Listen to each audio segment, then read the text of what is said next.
속초 도심이 동서고속철 사업 확정을 환영하는 문구로 가득 찼습니다. 4번의 예비타당성 조사 끝에 마침내 동서고속철이 국가재정사업 추진으로 확정된 것을 자축하는 자리입니다. 각계의 노력이 있었지만 무엇보다 민심을 하나로 모아준 지역 주민들이 오늘의 주인공입니다. 속초가 이렇게 발전돼가지고 고속철도가 되니까요. 너무 좋죠. 시민으로서 너무 행복하고요. 미래가 더 밝아지면 더 좋겠죠. 최근 논란을 빚고 있는 춘천 속초 동서고속화 철도 사업에 대해 최문순 지사가 직접 진화에 나섰습니다. 최 지사는 춘천 속초 동서고속화 철도 사업 설명회에서 일부 시군이 제시한 노선과 역사 위치 변경, 정거장의 신설과 지하화 요구는 현실적으로 정부가 받아들이기 어렵다고 밝혔습니다. 기본 계획안이 부족한 점은 많지만 전체의 발전과 사업의 빠른 성공을 위해 도민들이 받아들여 줄 것을 호소했습니다. 중요한 사안이기 때문에 우리 도와 정부가 이미 결정한 사안을 따라주시는 것이 도의 가장 큰 이득이 된다는 점을 도민 여러분들께서 이해를 해주시기를 간곡히 말씀해 올립니다. 춘천 속초 동서고속화 철도는 오는 2020년 착공해 2025년 완공을 목표로 하고 있습니다. 하지만 일부 노선이 설악산 국립공원을 지나면서 환경부가 우회 노선 검토와 추가 보완을 요구해 사업이 늦어지고 있습니다. 2020년 착공이 어려워진 가운데 철도가 지나는 시군마다 역사 이전을 요구하고 있습니다. 속초시는 노학동 소야벌 일대로 예정된 종착역 위치를 재검토하자는 의견이 나왔습니다. 현 부지로 거론되고 있는 동광사 주변은 도심 중앙에 들어가 있고 향후에 그 도시 발전과 밀접한 관계가 있는 곳이기 때문에 2조 600억 원이 투입되는 춘천 속초 동서고속화 철도 사업은 오는 2020년 착공해 2025년 완공을 목표로 하고 있습니다. 하지만 일부 노선이 설악산 국립공원을 지나면서 문제가 생겼습니다. 환경 훼손을 우려한 환경부가 우회 노선 검토를 요구한 겁니다. 무성군 토성면 신평리와 원암리 일대를 경유하는 노선을 제시했는데 군사시설이 인접해 있다며 국방부가 반대 의사를 밝혔기 때문입니다. 1급 군사 보호지역을 통과하는 그 대안만 하나 제시를 해가지고 현실적으로 불가능한 대안 그것만 제시했기 때문에. 강원 북부 지역의 30년 수건 사업입니다. 동서고속화철도 건설 사업이 예상보다 더디게 진행되고 있는데요. 앞선 영상에서 이제 사업 확정 시기부터 지금까지 일련의 과정들을 함께 보셨습니다. 오늘 뉴스토크 말씀 플러스에서는 이 이야기 자세히 짚어보도록 하겠는데요. 무엇 때문에 사업 진척이 어려운지 또 착공까지 어떤 과제들이 남아있는지 이야기 나눠보도록 하겠습니다. 함께 해주실 두 분 소개해드립니다. 먼저 속초 고성 양양 지역 이양수 국회의원 함께합니다. 안녕하세요. 네, 안녕하세요. 또 강원연구원 기획경영실 노승만 실장 자리해 주셨습니다. 어서 오세요. 네, 안녕하세요. 네. 영상을 이제 앞서 같이 보셨는데 지난달 22일이었죠. 2월 22일 속초시의회에서 이제 정부에 조기 착공을 원하는 건의안을 채택을 해서 보내게 됐습니다. 그 동서고속화철도 사업 현재 어떻게 진행이 되고 있는지 의원님께서 좀 말씀을 해주실까요? 네, 사실 이 동서고속철도 사업은 1987년도 노태우 대통령 대선 공약으로 시작해서요. 매번 대선이든 지선이든 도지사든 누구든지 간에 우려만 먹던 공약이었는데 그걸 지난 정부 때 용기를 내서 강원 북부권의 경제를 활성화시키겠다, 수요가 공급을 창출한다는 그런 원칙 하에 이 노선 결정을 했었거든요. 네. 차근차근 진행됐어야 됨에도 불구하고 재작년에 인허가 부서인 국토교통부에서 협의 기관인 환경부에다가 전략 환경 영향 평가 협의를 합니다. 네. 사실 이것은 영미법적 요소로서 절차적인 과정이거든요. 환경 영향 평가를 해주면 됩니다. 환경부에서 조건을 달든지 뭐 여러 가지 이유를 들어서 환경의 훼손을 최소화하는 방식으로 해서 협의를 해주면 되는데 그걸 가지고 6개월 만에 반려를 한번 합니다. 그리고 나서 다시 한번 신청을 했더니 또 이번에 7개월 만에 보완 요청을 합니다. 이것은 다른 데는 전략환경영향평가를 소백산이나 흑산도나 전부 다 2개월 이내에 다 끝냈습니다. 네. 30일 걸린 것도 있고 33일 걸린 것도 있고 60일 걸린 것도 있는데 이것만 지금 14개월째 쥐고 있다는 것은 이 사업이 전 정부 사업이기 때문에 이번 정부에서 이거 적폐 사업으로 분류해서 못하게 하려는 거 아니냐, 이런 나쁜 정치적 의도를 가지고 있는 것이 아니냐 하는 생각을 가질 정도로 이 사업에 대해서 환경부에서 홀대를 하고 있는데, 지금 속초시 의회가 나서서 속초 시민들의 뜻을 결집해서 그리고 강원도민들의 도움을 받아서 반드시 이 사업 관철시키겠다, 중앙정부와 환경부와 투쟁해 나가겠다, 네. 이렇게 의사를 밝히고 있습니다. 네. 의원님께서 지금 굉장히 강경하게 말씀을 해주셨는데, 그리고 실장님께서도 이제 전반적인 사업 이야기 좀 같이 해주실까요? 네. 아마 의원님께서 더 화가 나셨을 것 같은데 저도 지켜보는 저도 사실은 화가 납니다. 네. 지금 이 상황이 국가의 예산을 절감하기 위해서 국가에서 예비 타당성 조사라는 것을 시행을 합니다. 근데 의원님께서 말씀하셨던 이 동서고속철도만큼은 25년 동안 7번의 예비 타당성 조사를 했습니다. 네. 그러니까 다 환경부의 협의를 그때부터 거쳤죠. 근데 뭐 약식으로 거쳤는데, 그러다가 우여곡절 그때 의원님께서 말씀하신 이제 몇 년 전에 이거를 국가 재정 사업으로 네. 이제 확정을 해가지고 그걸 시작을 하겠다고 네. 이렇게 발표를 했었어요. 2016년이었죠. 예, 그랬었죠. 근데 그것이 또 다시 이제 협의 과정을 거치는 과정에서 환경부에서 지금처럼 이런 이견 제의를 한 거죠. 그러니까 이게 30년, 25년이면은 네. 그 전에도 사실은 환경부에서도 이런 의견을 몇 번 줬었어야 되는 거죠. 사실은 어떻게 보면. 근데 안 주다가 지금 와가지고 이제 우리는 확정해가지고 하려고 그러는데 그것을 제동을 걸은 거죠. 네. 사실은 이 제동을 안 걸었더라면 기본 계획은 한번 저희가 수립을 했었습니다. 네. 그러니까 기본 계획을 수립했으니까 이제 이걸 확정해서 고시를 하려고 그랬던 게 재작년이었죠. 그러면 사실은 올해 이제 실시 설계를 들어가고 네. 내년도에 착공을 하는 시기였었습니다. 계획이었죠. 예. 네. 그런데 사실은 좀 어떻게 보면 뜬금없죠. 지금 와가지고 이유도 사실은 조금 옹색한 이유로서 지금 제동을 걸은 이런 상태인 것 같습니다. 그럼 아까 이제 뭐 정치적인 이야기를 또 해주시긴 했는데 30여 년 동안 이 사업이 확정되지 못하고 왜 이렇게 발목이 붙들려 있었을까, 이런 생각을 좀 해보게 됩니다. 의원님께서는 어떻게 보시나요? 그동안 여러 정부에서 예비 타당성 조사를 네. 시행을 했습니다. 그랬는데 그것이 예비 타당성 조사가, 그러니까 비용 대비 효율이 BC가 0.8 이상이 나와야 돼요. 네. 그런데 이게 0.8이 안 나왔었습니다. 그래서 박근혜 정부에서 이렇게 저렇게 여러 가지 보완 장치를 해봐도 0.79밖에는 안 나와요. 그래서 경제성 플러스 네. 정책성과 지역 균형 발전성이라고 하는 것을 포함시킨 AHP라고 하는 것을 실시합니다. 다방면으로 이제 분석을 하는 거죠. 분석을 하는 네. 거죠. 그것을 통해서 이 사업은 장기적으로 반드시 해야 되겠다. 지역의 균형 발전과 강원 북부권의 발전을 위해서, 네. 그리고 나중에 통일시대 유라시아로 가는 길목이기 때문에 수도권과 그 유라시아를 연결하면 이 노선이 필요하겠다 해가지고 정책적 결정을 내려서 사업 시행해야 된다라고 결정을 내린 거죠. 그 AHP에서는 그럼 사업이 바람직하다라고 그렇죠. 결과가 나왔나요? 네, 그래서 사업이 시행되게 된 겁니다. 그래서 이 사업이 순항할 것으로 모두가 예상을 했었습니다. 이렇게 중간에 발목을 잡으려고는 아무도 상상을 못했고요. 왜 상상을 못했냐면 인허가 기관인 국토교통부에서는 이것에 대한 강력한 추진 의사를 밝히고 있습니다. 네, 네. 김현미 장관도 그렇고 그 해당 부서에도 그렇고 이것은 반드시 필요한 산업이다라고 추진하고 있는데, 협의기관에 불과한 환경부에서 이 사업 안 됐네, 하네, 못하네 하면서 여러 가지 지금 노선을 제시를 하고 있어요. 저희가 맨 처음 검토한 예산이 예비 타당성 조사할 때 노선입니다. 네. 그다음에 기본계획 제출할 때 기본계획 노선이라고 한 걸 했어요. 이게 둘 다 국립공원 지난다고 안 된대요. 그러면서 국립공원을 우회하는 노선을 네. 검토하라 그래서 저희가 국립공원을 우회하는 노선을 검토를 했더니 거기에 순 군부대 투성입니다. 실제로 환경부 담당 과장이 내려왔었어요. 네네. 내려왔다가 그 노선을 검토하는데 갑자기 군인들이 막 나타나니까 본인도 놀래가지고 네. 이것은 정말 안 되겠구나. 그래서 그것이 안 돼서 국토부와 강원도와 환경부가 물밑 협상들을 계속했습니다. 그 결과 미실령 터널이 기존에 있습니다. 네. 도로가. 근데 미실령 터널 직하부에다가 국립공원 전에 들어와서 국립공원 지나서 나가는 방식으로 하면은 네. 이거는 환경에 피해가 없지 않겠느냐. 이게 첫 번째 환경부에서 반려가 된 이후에 내놓은 대안인 거죠? 그렇습니다. 네.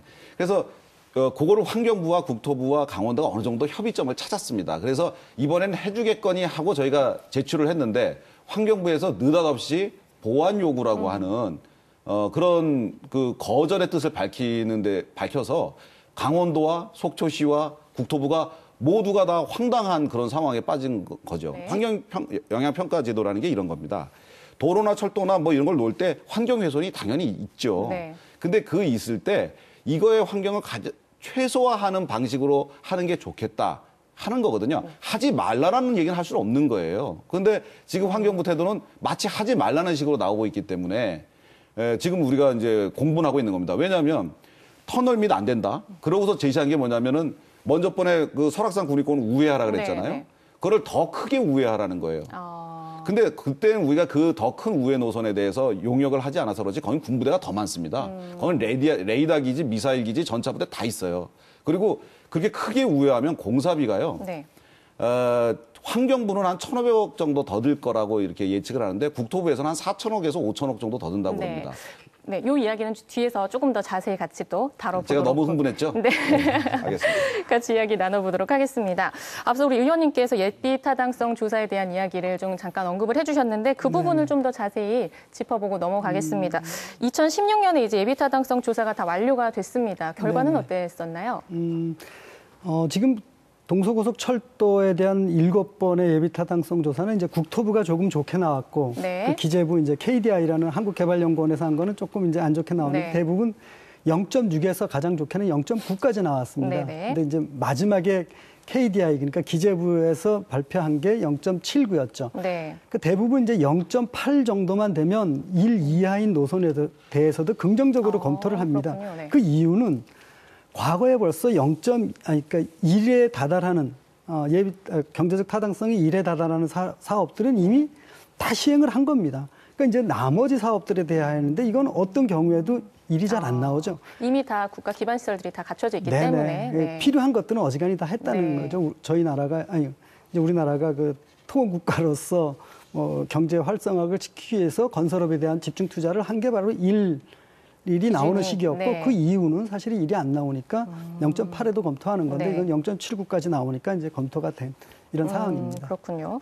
그러면 이 지금 예비 타당성 조사를 이미도 다 통과를 했었고 그리고 그 이후에 이제 국가 재정 사업으로 또 확정이 바로 됐단 말이죠. 근데 예산을 배정을 받은 게 이제 2017, 18년도 165억 원, 그리고 19년도에 27억 원까지 확보가 됐는데 이렇게 예산 배정이 되고도 좀 사업이 늦어지거나 혹은 뭐 무산이 되는 경우도 혹시 있나요, 실장님?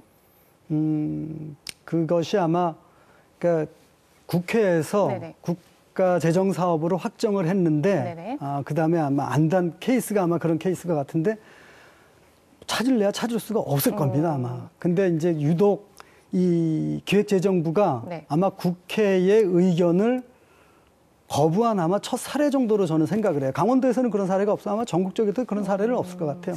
그 이제 2018년도 11월이었습니다. 그때 이제 전략 환경 영향 평가서 이제 두 번째로 제출이 됐고 그때 이제 환경부에서 또 두 번째 거절을 했습니다. 또 다른 대안들을 이제 검토할 것을 요구를 했는데 의원님 지역 분위기가 지금 뭐 좋지는 않을 것 같아요. 어떻습니까?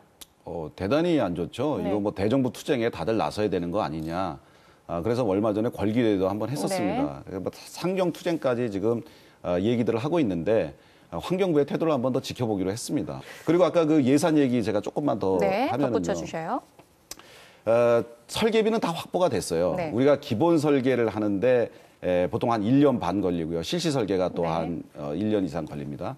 그런데 지금 설계비는 다 확보를 해가지고 2016년, 17년에 이제 설계비가 확보됐어요. 근데 사실은 아까 우리 교수님 말씀대로 그러니까 작년 초에 계획고시를 하고 공사비를 따야 되는데 네. 환경부가 협의를 안 해주니까 계획고시를 못 하니까 네.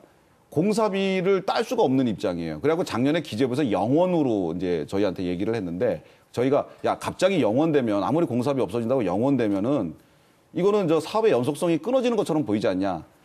조금이라도 얹자. 그래갖고 짜투리 돈 갖다가 20몇 억 그거 갖다 얹어놓은 게 고예산이거든요. 그래서 지금 설계비는 다 확보가 됐고 환경부에서 전략환경영향평가 협의만 하면 국토부에서 계획고시를 하고 그리고 바로 예산을 공사비를 잡아서 공사에 설계하고 공사하고 하는데 지장 없을 수 있거든요. 네. 그래서 저는 환경부에 얼토당토 않는 이런 그 행동 말고 제대로 된 협의를 해주기를 촉구합니다. 네. 그러니까 의원님께서는 사실 이거 환경부의 어떤 그 승인 과정은 절차적인 과정일 뿐이다. 그렇기 그렇습니다. 때문에 협의가 필요한 부분이다. 네. 네, 라고 말씀을 해주셨습니다.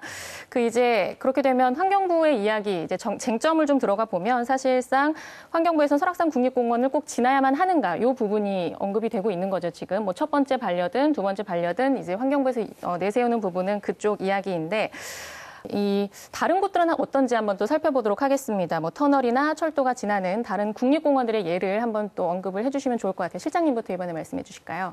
네, 뭐 국립공원을 지나는 터널은 많았습니다. 그러니까 유독 이제 아무래도 환경부가 국립공원에 대해서 좀 신경을 쓰고 있는데 사실은 지금까지 그 국립공원이 위치한 그 입지가 네. 대부분 이제 요충지에 입지해 있어요. 그러니까 그거를 우회해 가기 위해서는 너무 많은 공사비하고 토목량이 많아지기 때문에 결국에는 우회하는 노선에 있어서 환경적인 피해가 이제 사실은 로드킬이라고 왜 동물에 대한 그 환경적인 영향이 가장 많습니다. 네. 도로나 철도는. 야생동물. 네네. 식물보다는요. 그래서 그것을 로드킬을 방지하기 위해서 20년 전에 가능한 터널을 뚫으라 그런 거죠. 네네. 그래서 지금은 이제 예산이 좀 있어서 터널을 뚫으라 그러는데 환경부가 뜬금없이 이 로드킬보다는 터널을 뚫지 말아라 이제 이런 정책으로 또 가고 있는 이런 모습이 비춰지는데 과거에 경부고속철도 때도 비슷한 사례가 있었었죠. 그 도룡령하고 습지가 있기 때문에 터널 안 된다. 그러니까 거기도 이제 국립공원이다 보니까 불교계가 많이 거기를 점유하고 있는 상황이니까 이제 그 종교 쪽에서 이제 그런 반대를 했었는데 시간이 지금 개통되고 나서 시간이 지나고 보니까 뭐 습지가 없어졌냐 그렇다고 도룡령에 뭐 큰 피해가 있었냐 사실은 그런 건 아닙니다. 근데 어쨌거나 거기서 그런 반대들이 있으면서 2조 원을 들던 공사비가 2조 5천억으로 5천억이 늘어났습니다. 네. 결국에는 이제 국가적으로 보면은 그 3년 기간을 지연 중단됐었는데 그래서 그 3년의 중단으로 이후로 한 5천억 정도가 더 증가된 것이죠. 그런 측면에서 본다면 환경부에서도 우리가 환경부에 협의를 가기 전에 그걸 전문가들이 설계를 하는 사람들이 벌써 3년 전부터 전문가들이 그걸 고민을 합니다. 네네. 그거를 가지고 와서 2달 안에 검토를 해가지고 의견을 내는 게 좀 3년을 검토한 사람들의 의견을 존중하는 게 어떤가 하는 측면에서 보면은 좀 환경부도 이제는 좀 심사숙고해서 저런 발표를 좀 해줬으면 하는 그런 바람이죠. 한 발짝 좀 양보해서 같이 조율할 필요가 있다. 네네. 네. 아니, 그 부분에 대해서 제가 좀 드릴 말씀이 있어요. 네네. 제가 이제 국립공원에 터널이 얼마나 있는지 조사를 한번 해왔는데 서울 외곽순환도로가 돌아가는데 북한산 국립공원이 있습니다. 네. 그리고 국도 1호선이 지나가는데 계룡산 국립공원에 또 터널이 있어요. 그리고 중앙선 철도가 지나가는데 소백산 국립공원, 거의 중령 터널, 뭐 많이들 아실 거예요. 그리고 소백산 국립공원에 마구령 터널, 그리고 속초 미시령 터널이 지나가는 요 설악산 국립공원도 있죠. 터널이 많이 있습니다. 터널이 이미 많이 있어요. 그런데 더 중요한 것은 국립공원 내에 터널을 뚫어놓고 이것이 관련 생태계, 주변 생태계에 어떤 영향을 미쳤는가를 정부에서 계속 조사를 해왔습니다. 제가 환경부 담당자한테 물어봤어요. 국립공원에 터널 뚫었는데 그것이 주변 환경에 영향을 끼친 게 조사된 바가 있냐? 그랬더니 아직 하나도 없답니다. 나쁜 영향, 악영향이 아니고 조금이라도 어떤 그 안 좋은 영향을 끼친 적이 하나도 보고된 바가 없답니다. 악영향이? 악영향이 끼친 게 없대요. 나쁜 영향도 없고. 터널에 대해서요, 지금? 터널을 뚫었는데 그것이 주변 환경이나 생태계를 망친 일이 없다. 나쁜 영향을 준 게 없다라고 모든 보고서에서 이야기를 한다는 거예요. 우리가 상식적으로 생각해도요. 산이라든가 어떤 터널, 어떤 게 있으면은 그 위로 뚫는 것보다 터널을 뚫는 것이 거기 식생에 훨씬 더 환경에 영향을 덜 미치죠. 그래서 터널이라고 하는 것이 그렇게 환경을 해치는 것이 아니라고 본인들도 알고 있음에도 불구하고 그러면서도 국립공원에 터널 뚫지 말고 우회하세요. 근데 우회하면 길은 없는데. 이런 얘기를 환경부가 하고 있기 때문에 저희가 답답해하고 있는 겁니다. 여기에 대해서는 실장님 어떻게 생각하세요? 네, 뭐 지금 환경부에서 주장하는 논리에 대해서도 저도 이해가 안 되는 부분들이 많습니다. 이제 이번에 동서고속철도 같은 경우도 환경적인 영향을 최소화하라 이게 아니라 그냥 악영향을 미치기 때문에 우회하라 이건데 사실은 터널을 반대하는 이유는 그 터널 공사를 할 때 발파 네. 작업으로 인한 소음과 진동의 영향입니다. 네. 근데 사실은 뭐 진동은 좀 미묘하게 느낄 거고 동식물들이 그 소음인데 소음은 우리나라도 그 소음 차단 벽이라는 기술이 세계적인 기술입니다. 네. 그래서 과거에 이제 그 터널을 뚫는 50m 거리에서 측정을 하는 기준이 있는데 네. 그것이 120데시벨까지 나왔었어요. 네. 근데 우리나라에서 그런 기술을 해가지고 80데시벨까지 했습니다. 그러니까 이제 발파했을 때 우리가 도시 한가운데서 자동차를 지나갈 때 느낄 수 있는 데시벨이 75 정도 데시벨이거든요. 네, 75데시벨. 네네. 네. 그러니까 그 정도 수준에서 발파 소음이 들린다는 거죠. 그러니까 그게 계속 또 발파하는 게 아니고 가끔 합니다. 그러니까 그거 차단 벽으로만 설치를 해도 기술의 발달로 이제는 충분히 그런 동식물의 영향을 최소화할 수 있다는 것이죠. 사실 이 환경부를 설득하는 게 지금 현 상황에서 이 상황을 이제 타개할 수밖에 없는 그런 당면한 과제인 것 같습니다. 그렇다면 이 사업이 꼭 필요한 이유, 이 사업이 꼭 진행이 돼야만 한다. 이 당위성에 대해서 이야기를 해야 될 것 같습니다. 꼭 필요한 사업이죠, 의원님? 뭐 두말할 나이가 없고요. 네. 이것이 오죽했으면 30년 수건 사업이겠습니까, 네. 지역에. 수도권과 경제의 소외 지역이고 변방인 강원도 북부권을 이렇게 연결해주는 그런 노선이거든요. 네. 70분대로 단축을 시킵니다. 그렇다면은 인천공항에서 서울 가는 시간이 도시물들에게 70분대인데 이 속초고속 양양 지역과 서울을 70분대로 연결을 해요. 그러면 양양공항이 살죠. 인천공항으로 안 들어와도 되고 양양공항으로 들어와도 되고요.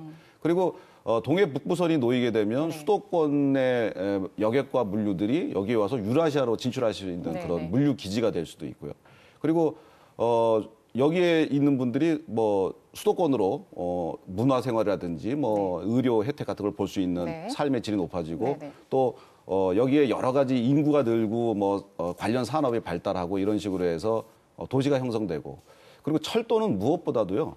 눈목자가 돼 한문으로 눈목자가 돼야 순환이 돼서 투자 대비 효율을 극대화할 수가 있거든요. 서울 속초 단선, 서울 강릉 단선보다는 서울 속초 강릉 이렇게 해놓으면 서울 가서 속초 왔다가 강릉 가서 서울 가고 서울 가서 속초 왔다가 부산 갔다 올라가고 경주 왔다 강릉 와서 올라가고 이렇게 그 순환이 될 수 있는 아주 효율적인 구조를 가질 수가 있어요. 이게 국민 세금을 제대로 써야 될 거 아니겠습니까? 그리고 더 나아가서는 일본이 그 후쿠시마 원전 폭파 사건 이후로 일본의 동쪽에서 생산된 제품을 유럽에서 구입을 잘 안 합니다. 그래서 유럽의 그 공장들이 일본의 서쪽으로 좀 이동을 해요. 우리의 동해 쪽이죠. 그래서 물류 기지들도 항만도 지금 서쪽에 생기고 있어요. 우리가 그냥 말로만 하던 환동해권 그 경제 지대가 드디어 열리는 거 아닌가 할 때 수도권이 이쪽을 기점으로 해서 이 환동해권의 어떤 경제권을 형성한다면은 이 굉장히 큰 시너지 효과를 얻을 수 있거든요. 그래서 이 그 철도가 가지는 경제적, 역사적, 문화적 효과가 대단히 대단한 건데 이거를 가지고 참 그 이해할 수 없는 태도를 보이는 게 계속해서 이해할 수 없다는 얘기밖에 나오지 않는 거죠. 실장님께서는 우리 철도 전문가로서 눈목자 어떻게 생각하시나요? 뭐 철도는 네트워크가 중요하니까 한쪽으로 가서 끝나면은 그거는 효과가 별로 없습니다. 그래서 링크처럼 이렇게 순환을 해야 되는 게 이제 철도의 효과고 지금 의원님 말씀하셨던 동서고속철도 우리 지역에서도 뭐 충분히 중요합니다. 근데 지금 동서고속도로, 유사한 노선에 있는 동서고속도로의 이용자들의 패턴을 보면은 80%에서 85%가 그러니까 수도권민이나 그 강원도민이 아닌 사람들이라는 거죠. 외진이라는 겁니다. 동서고속철도가 개통됐을 때도 장담하건대 80%에서 90%가 우리 국민이지 강원도민이 아닙니다. 이 노선을 강원도에서 주장하는 건 강원도를 위해서 하는 게 아니라 결국에는 국가 경쟁력 차원의 철도 네트워크를 형성하자는 차원이에요. 그래서 유라시아로 가든 뭐 이 환동해로 가서 태평양으로 가건 이것을 주장하기 위한 것인데 자꾸 이것을 강원도 사업으로 국가가 몰아가고 있어요. 균형 발전을 외치면서 강원도 사업으로 가고 있는 이 상황이 지금 강원도민들이 조금 억울한 것 같습니다. 사실 근데 강원도 사업이라 해도 지금 많이 도로 여건이나 뭐 철도 상황들이 열악했었던 지역이기 때문에 강원도 사업이라 해도 좀 밀어붙일 수 있을 만한 게 아닌가 저는 그런 생각이 들거든요. 뭐 당연히 그거는 뭐 도민들이 느끼는 피부로 느끼는 아마 교통 이동권에 대한 제약일 겁니다. 네, 맞습니다. 지금부터는 이 철도가 완공이 된 이후에 대해서 좀 여러 가지 지적사항들이 있습니다. 그거를 몇 가지 좀 살펴보려고 하는데요. 철도가 완공이 되면 미시령 터널 지금 이동 통행량이 현재도 지금 많지 않은 상황인데 더 줄지 않겠는가 이런 이야기들이 또 있습니다. 강원도 재정에 아마 부담이 더 되지 않을까 이런 우려들이 있는데 우리 실장님께서 어떻게 생각하시는지요? 네, 뭐 예전부터 우려를 해왔습니다. 네. 그렇다고 지금 이 상황에서 우리가 미시령 터널의 재정 지원금이 늘어나니까 동서고속철도를 좀 미루자 이건 아니잖아요. 그러니까 저는 확실한 건데 우리는 답을 가져가야 돼요. 네. 동서고속철도가 개통돼가지고 미시령 터널에다 지원하는 재정 지원금을 내고도 충분히 남을 수 있는 경제적인 효과를 우리가 내면 되는 것이죠. 네. 그런 답을 가지고서 우리 도민들이 좀 접근을 해야 될 것 같고 그리고 강원도에서도 과거에 미시령 터널을 할 때는 그때는 또 민간투자법이라는 게 국가의 재정 여건이 안 되니까 민간들한테 그렇게 하라는 그런 조건을 제시를 했습니다. 그때 그런 협상이 국가와 그리고 강원도하고 했으니까 그렇게 된 거거든요. 네. 그러니까 지금 와서 그게 안 맞다 해가지고 민간 사업자하고 이렇게 뭐 협상을 중단하거나 이럴 수는 없는 것이죠. 그러니까 지금 이 상황에서도 강원도에서는 우리가 맨날 들어보는 MRG가 잘못된 거 아니냐 이런 보도가 자주 나옵니다. 그러니까 이제 그게 과거에는 민간투자품 최소 운영 수입을 보장하는 제도였어요. 그걸 이제 MRG라고 약자를 쓰는데 근데 그 제도가 지금 바뀌었습니다. 이제는 비용 보존 SCS라 그래가지고 코스트 서포트라 그래가지고 그러니까 거기서 발생된 적자분을 지원하는 걸로 바뀌었어요. 그것을 법이 바뀐 겁니다. 그러니까 강원도에서도 그것을 이제 제도를 변경하기 위해서 자금 제도달이라는 걸 추진하고 있고 또 하나가 이제 미시령 터널의 통행량을 늘리기 위해서 46번 국도를 낭만 가도를 지정을 해가지고 그것을 좀 통행량을 증대시키는 요인들을 찾고 있어요. 그러면서 최종적으로는 그게 미시령 터널이 국가 지원 지방도입니다. 그러니까 지방에서 관리하는 건데 이것을 국도와 국도를 연결하는 도로이기 때문에 국도로 전환하는 것을 최종적으로 목표를 가지고서 강원도가 지금 준비를 하고 있는 그런 단계입니다. 네. 의원님께서는 어떻게 보시나요? 어떻게 반박하시겠습니까? 예, 지금 이제 미시령 터널 통행량 감소 이 부분은 저는 서울 양양간 고속도로가 노임으로 인해서 이미 상당히 반영이 됐다고 봐요. 예, 그래서 추가적으로 동서고속철도가 놓여졌을 때 뭐 어느 정도 미미한 영향을 주겠지만 그렇게 크지 않을 거라고 저는 보고요. 그리고 미시령 터널을 이용하는 그 통행량 감소의 경제적 효과와 동서고속철도가 미치는 지역의 경제적 효과를 비교한다는 것 자체가 굉장히 모순된 일이기 때문에 워낙에 차이가 크죠. 그래서 이것은 뭐 동서고속철도 사업의 저해 요소로 볼 것이 아니고 이거는 동서고속철도 사업을 해 나가면서 좀 우리가 신경 쓰고 극복해야 될 하나의 과제, 여러 가지 과제 중에 하나의 과제 정도로만 생각하면 될 것 같습니다. 이번에 환경부에서 두 번째 반려를 하면서는 뭐 대안 노선에 대한 검토를 꼭 해야만 한다라는 이야기도 같이 나왔었잖아요. 뭐 지금 말씀하신 서울 양양 고속도로나 또 미시령 터널에 대해서 한번 검토를 해달라. 여기에 대해서는 어떻게 말씀해 주시겠습니까? 그거는 동서고속철도가 수요가 공급을 창출한다는 원칙 하에 맨 처음에 정부에서 사업 승인을 내준 것에 전혀 반하는 생뚱맞은 의견이죠. 왜냐하면 이미 도로 두 개가 놓여진다는 것은 뭐 오래전부터 공사를 하고 있었기 때문에 다 알고 있는 상황에서 철도가 필요하다. 여기에는 유라시아와 연결하는 철도가 필요하다는 그 차원에서 냈는데 그걸 이제 와가지고 도로 두 개 있으니까 철도 놓을 필요가 있느냐.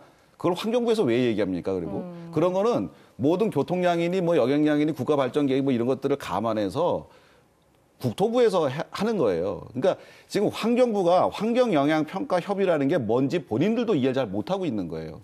그 사람들은 이 사업을 국토부가 할 때 환경 피해를 최소화해 주는 것, 그것에 대한 협의를 해 주는 건데 이분들은 자기네가 이걸 가지고서 이 사업을 할 수 있다, 못 할 수 있다 이런 것을 결정할 수 있는 권한이 있는 식으로 잘못 생각하고 있는 네, 것 같아요. 그런데 네. 이에 대해서는 제가 환경부 장관하고 얘기하면서 네. 우리는 협의기관입니다라는 얘기를 분명히 받아냈기 때문에 네. 그렇게까지 권력을 남용하고 직권을 남용할 거라고 저는 생각지 않습니다. 알겠습니다. 지금 이제 두 번째 반려안에 대해서 좀 계속 이야기를 좀 나눠보려고 합니다. 두 번째 이야기 속에 이제 동해 북부선을 언급합니다. 환경부에서 여기랑 어떻게 연결할 것인지 연결할 수 있는 방안도 있지 않겠는가 이런 이야기를 언급을 하거든요. 사실 결국 이 부분을 보완해서 환경부를 설득해야 하는 게 가장 이 시점에 중요한 부분인 것 같습니다. 동해 북부선 연계 방안에 대해서는 우리 실장님 어떻게 생각하시는지요? 뭐 동해 북부선이 동서고속철도의 뭐 대체 노선이거나 네. 뭐 아니면 경쟁 노선은 아닙니다. 네. 그러니까 제가 조금 전에 말씀드렸던 링크죠. 네. 연계돼야지 네트워크가 돼야지만 효과를 본다는 거죠. 시너지를 낼 수 있다. 네네. 네.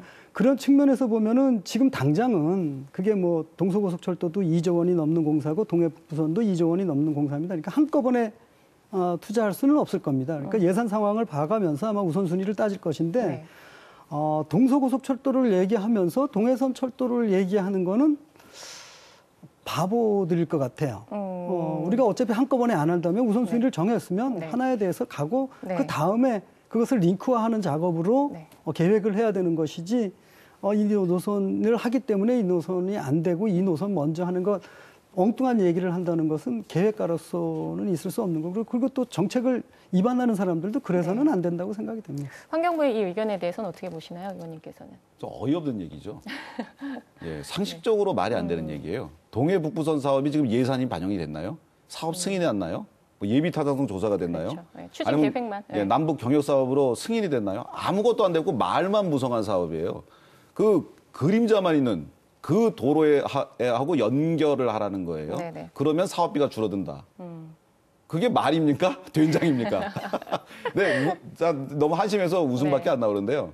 설악산을 우회하다 보니까 고성 쪽으로 청간정 쪽으로 떨어지니 네. 거기부터 속초역까지 오는 길은 동해 북부선을 놓을 때 그 철도를 이용하라 이 얘기예요. 네네. 근데 이 언제 놓일지 모르는 이 노선을 가지고서 그 노선하고 연결할 거를 생각하는 것 자체가 아이러니고 또 하나는 뭐냐면 사업이라는 게 첫 시작부터 구간 끝 지점까지 총 사업비 얼마, 이 사업 무슨 사업 이렇게 결정하는 거지. 그렇게 갔다가 여기는 동해 북부선을 이용하는 사업이라고 기재부에다 얘기하면 기재부가 이게 무슨 사업입니까? 어디부터 어디가 시작이고 어디부터 끝입니까? 이건 당연히 말도 안 되는 얘기라고 나오는 거죠. 그래서 환경부의 이런 여러 가지 이야기들이 네네. 저는 아주 비전문적이고 검토를 전혀 안 해본 사람들이 안 되는 이유를 막 내기 위해서 네. 억지로 만들어낸 이유가 아닌가 하는 생각이 드는 거예요. 혹시 그러면 이 동해 북부선이 동서고속화철도보다 좀 더 빨리 진행이 될 수 있다고 혹시 보시나요? 국토부하고 상황에 얘기한 네. 거로는 네. 동서고속철도는 동서고속철도로 하되 네. 상황이 생기면은 이제 남북 그 도로 철도 연결 이런 것들 때문에 동해 북부선이 추진이 될 수도 있다. 그런데 이거 하나는 고속철도 사업이고 하나는 일반 철도 사업이기 때문에 네. 계정을 달리 할 필요가 하면 되고 네. 그다음에 남북 경협 사업으로 될 때는 예타를 면제합니다. 네, 남북 네. 예타가 면제돼서 속도가 빨라지고 그다음에 남북 경협 기금을이라든지 그다음에 북한에 대해서 우리가 지원하려고 이제 확보하는 예산들이 있잖아요. 네. 도로, 철도, 건설 예산 그런 것들을 확보해서 쓸 가능성이 있다. 네네. 그래서 별도의 회계로 구분한다면 가능할 수 있다라고 얘기하더라고요. 한편으로는 이 동서고속화철도가 지금 동해 북부선 이야기 계속하고 있는데 이게 같이 혹시 추진이 된다거나 혹시나 사실 뭐 정부에서는 어떻게 보면 동해 북부선이 더 중점을 둘 수 있는 사업이 되지 않을까 이런 우려도 있기 때문에 동서고속화철도를 동시에 건설할 필요가 있느냐 이 이야기들이 끊이지 않고 있거든요, 사실. 근데 네. 좀 전에 의원님 말씀하셨던 두 노선엔 분명한 차이가 있습니다. 네. 그러니까 동해선은 부산에서부터 유라시아 쪽으로 가는 이 연결수상입니다. 그러니까 네. 동해안의 물동량, 부산항으로 오는 이 물동량을 인천과 연결이 안 되니까 부산항에서 바로 직항으로 그 유럽까지 가려는 네, 네덜란드 네. 암스테르담항까지 가기 위한 노선의 대체 노선이거든요. 네, 네. 그러니까 물류 노선입니다. 동해선은 분명하게.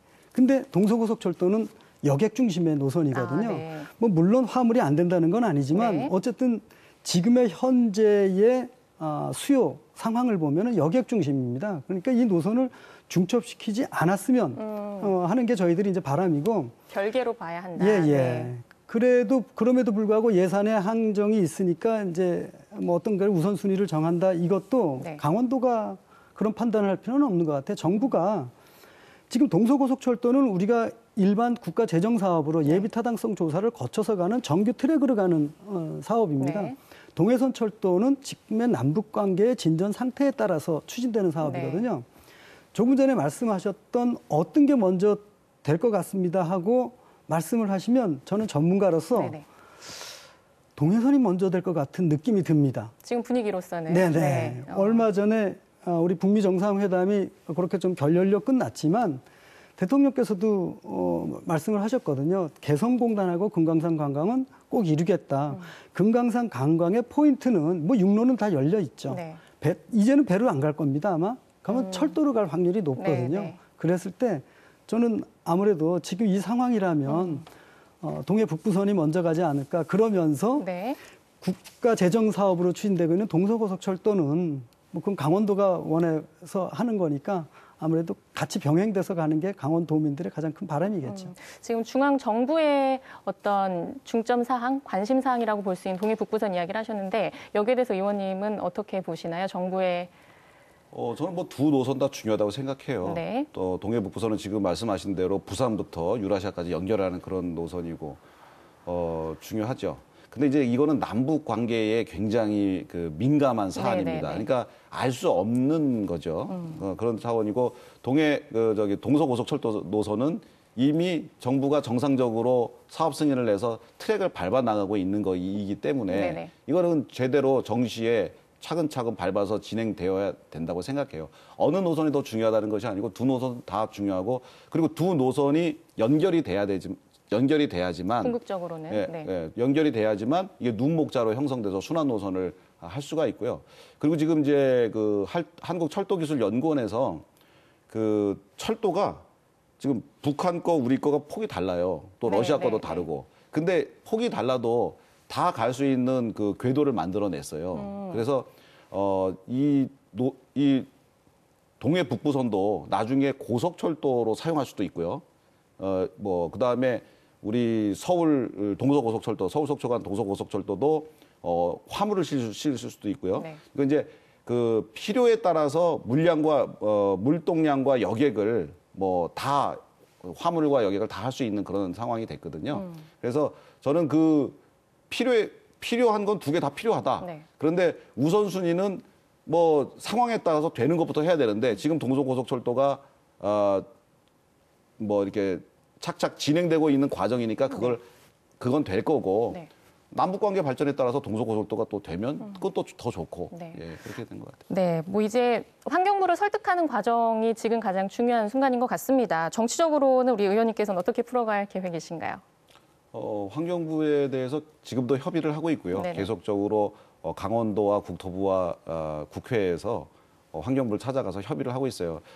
지금 환경부가 제안한 대안 노선에 대해서 그걸 이제 검토를 하고 있습니다. 그래서 청간정으로 이렇게 떨어져 크게 도는 네. 설악산 군으로 도는 걸 검토를 하고 있어요. 근데 뭐 결과는 명약 관화합니다. 불가능한 노선이거든요. 군부대라든가 네. 비용이 너무 들고 이런 것들 때문에 군부에서도 지금 반대한다는 불가 입장을 불가 입장을 했죠. 네. 예. 그래서 그런 것들을 가지고 환경부한테 다시 제출을 해서 이거 도저히 안 된다. 그 미실령 터널 직하 부분 노선이 환경피도 제일 적고 여러 가지 면에서 경제성 면에서 그리고 나중에 이것을 사용하는 데 있어서 가장 적합한 노선이다라고 다시 제출을 하고 그걸로 승인을 받을 예정입니다. 원한 대로. 네. 실장님께서는 강원도 차원에서는 어떤 역할을 할 수 있을까요? 강원도에서도 뭐 아까 그 말씀하신 게 국토부하고 강원도의 입장은 지금 일치합니다. 네네. 그러니까 미시정 터널의 하부 구간으로 거기가 조사를 다 해보니까 환경부에서 문제를 지적하는 내용이 아니라 거기가 뭐 단단한 그 화강암으로 구성이 돼 있답니다. 그래서 안전에도 문제가 없고 환경적으로도 가장 우수하다는 그런 거를 벌써 분석해 놨기 때문에 그 논리를 가지고 환경부를 좀 설득시켜야 될 것 같아요.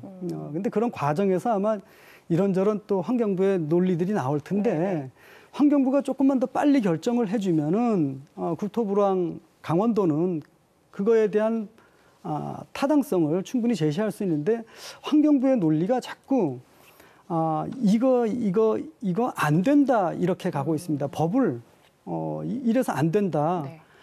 그러니까 차라리 외국처럼 요렇게 해라. 그러면 국민들이 참 편하죠. 방향을 설정해 준다면. 네. 근데 우리나라는 이상하게 법을 그렇게 만들어 놔가지고, 그러니까 네거티브로 계속 얘기를 해요. 그러니까 요렇게 해라라고 했으면 좋겠는데 지금 환경부도 마찬가지입니다. 이거 안 된다거든요. 그러니까 방법에 그거 안 되는 거 말고 여기저기 방법이 많은데 그거를 자꾸 부정적으로만 보다 보니까 강원도민들은 딴지 트는 거 아닌가 하는 그런 이미지가 너무 강하게 드는 거죠. 그러니까 난 정부도 좀 바뀌었으면 좋겠어요. 포지티브로. 네. 이렇게 답을 정부가 줬으면 좋겠다는 거죠.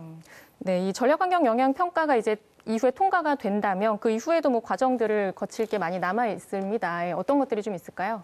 네, 아까도 말씀드렸던 이제 기본 계획과 네. 실시 설계 그리고 이제 착공에 들어가면은 간단하죠. 네. 근데 이제 동서고속철도처럼 이렇게 막 계속 지체가 되다 보니까 이렇게 간단한 과정 속에서 정부 아니면 부처 간 의견이 계속 다르게 네. 나오고 있거든요. 그러니까 사실은 이제는 강원도민들은 자라보고 놀란 가슴이에요. 부처 간의 협의도 걱정이 되는데 순간순간. 네. 또 정권이 바뀌면 또 바뀌는 이 상황을 어떻게 강원도민들이 이해를 하겠다는 것이죠. 저는 강원도가 아무리 논리 개발을 잘하고 환경부를 설득시킨다 해도 또 정권이 바뀌면 또 다른 말을 하니까 참 제발 안 그랬으면 좋겠습니다. 네, 여기서 우리 의원님께서 하실 말씀 있으실 것 같아요. 전략환경영향평가가 빨리 끝나야 됩니다. 네. 저희가 이제 환경부에다 제출하면 법정기일은 40일 이내에 해주도록 되어 있어요. 그런데 그거를 계속 법정기일을 어겨도 아쉬운 쪽이 우리니까 할 말이 없는 거죠. 네. 40일 이내에 빨리 그 전략환경영향평가 협의를 해주기를 바라고, 그게 받으면 저희가 바로 계획고시를 합니다. 그 계획고시를 하고 기본 설계에 들어가게 돼요. 네. 그리고 기본 설계 기간이 지나면 또 실시 설계를 하게 되는데, 실시 설계가 끝날 때까지 또 전략환경영향평가 말고 환경영향평가 협의를 또 받아야 돼요. 네. 네, 그리고 국립공원을 지나기 때문에 국립공원위원회에 또 결정을 또 받아야 돼요. 이제 그것이 끝나면 이제 착공이 되게 돼 있죠. 그런데 전략환경영향평가를 해주고 나서 환경영향평가 협의와 국립공원의 결정에서 이걸 안 된다 하기는 어려울 거고요. 그러니까 저는 이 환경부의 전략환경영향평가가 가장 큰 난제다, 그 넘어야 될 산이다라고 보는데, 환경부에서 부디 합리적으로 이성적으로 판단하셔서 제발 해주시길 바랍니다. 지금 의원님 말씀 중에 다시 환경평가나 교통영향평가 이런 것들을 거치게 된다고 말씀을 해주셨어요. 이때는 문제가 없을까요? 다시 한번 거치게 될 때는? 대부분 그 실설계 때 받는 그 과정은 네.